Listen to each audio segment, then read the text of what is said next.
Alex Burrows gets 10 games. That's kind of what this video is about. Kind of. Taylor Hall hits Burrows. Burrows gets angry. No penalties called. He's like, what? Loses his mind. But there's a weird thing that happens. So, and I see this in the comment section on this channel, and I see it on TSN, and I see it on all, Sportsnet, every site, anywhere you have a comment section, you see the same thing. Yeah, well, Taylor Hall's a bitch. Oh, okay. Well, you should expect that with a hit like that. A clean one? I didn't see a charge. I understand. Burrows thought it was a dirty hit. All right, well, go over and punch him. I don't know.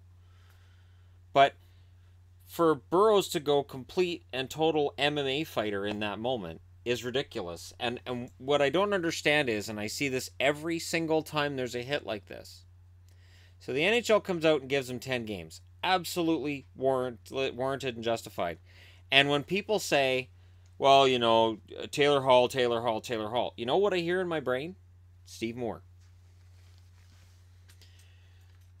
If YouTube had been what it is now, back in 2004, you would have seen plenty of videos posted by Vancouver Canuck fans regarding how Steve Moore had dirty shotted Marcus Naslund and he deserved what happened to him. I heard it. Now, did Steve Moore deliver a questionable shot to Marcus Naslund? Yes.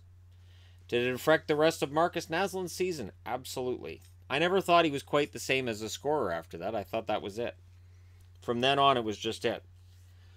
When Todd Bertuzzi did what he did, it was inexcusable.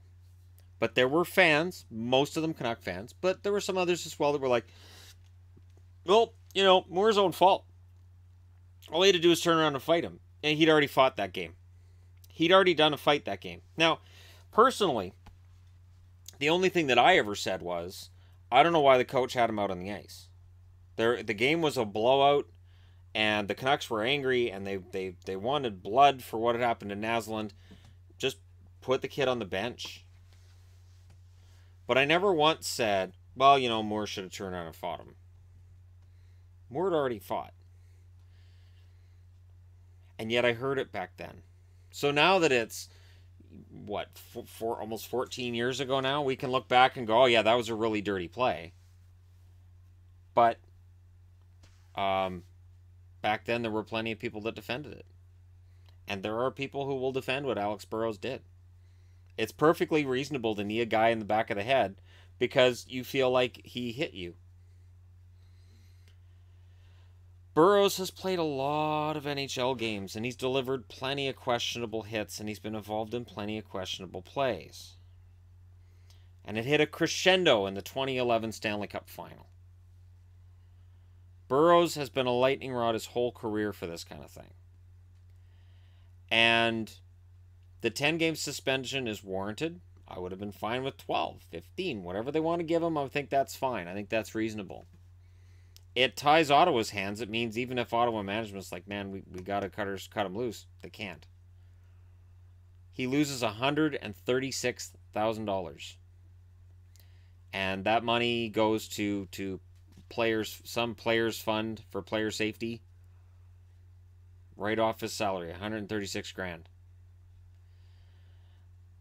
It's an incident that is ugly. It's an incident that will be replayed in parts of North America that don't talk hockey a lot. So that sportscast in the middle of nowhere in the States that never talks about hockey will show that footage and say, ah, here we go again. This is what hockey is. Look at the violence. Look at the crazy guys. Is it fair? No. Does it happen? Yes. I've watched American newscasts, sometimes, depending on which channel I'm watching, and it might be a channel that doesn't talk hockey. They're like, oh, you got a highlight to show you from the world of hockey tonight. You got to see this. And it's always a fight. It's always a dirty hit. It's always something stupid. The NHL had to do this. And it's an inexcusable hit. I don't care what people think of Taylor Hall. I don't care. And you know what else? And I'm going to throw this out there. I have spent years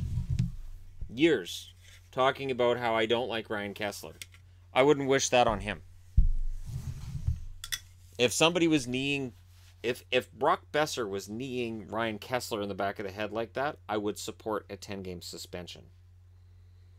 I don't care. It's not a hockey play. It's not a play that should be made by any veteran of the game. Rookie, I almost could understand it, sort of, kind of, if it's an 18-year-old kid and emotions get the better of him. But a veteran like Burrows, this shouldn't happen. This should never happen.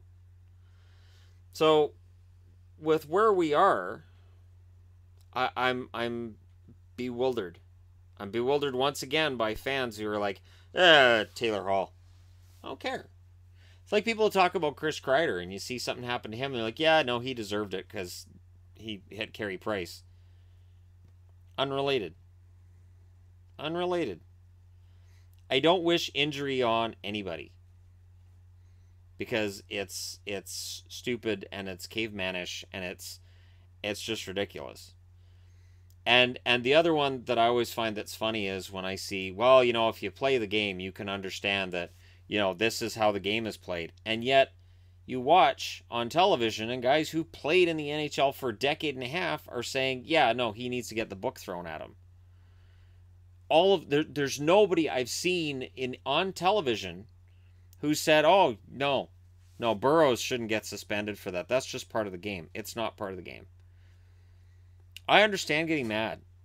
I understand it. I understand getting mad and giving a guy a shot. I get it. And I don't have a problem with it. But that was way over the line. If he had just, you know, punched him, let's say he just went over and grabbed him and just punched him and Taylor Hall ragdolls and cowers and turtles. All right, it makes Hall look bad, sort of. Burrows gets an instigator and gets thrown out of the game. Whatever happens. That's over the line. When you're kneeing a guy in the head, that's over the line. That is taking it to the nth degree, and I can't defend it. And I'm always surprised at what people will defend, especially when it's indefensible. So I hope that Burrows takes this 10 games off and sees that there's a line that he's crossed a lot of times in his career, and as his career winds down, he needs to take his place as a leader, as a veteran leader. Hear me out. As a veteran on a team who's been through 1,000 games worth of crap, who can sit down with rookies and young players and say, all right, here's how things work in the NHL. Here's some of the crap that I've pulled. I probably shouldn't do that. Here's the bad thing to do. And just admit it. And talk to kids and be that veteran. There are cases of guys who as their career progresses, become cleaner players, become better players.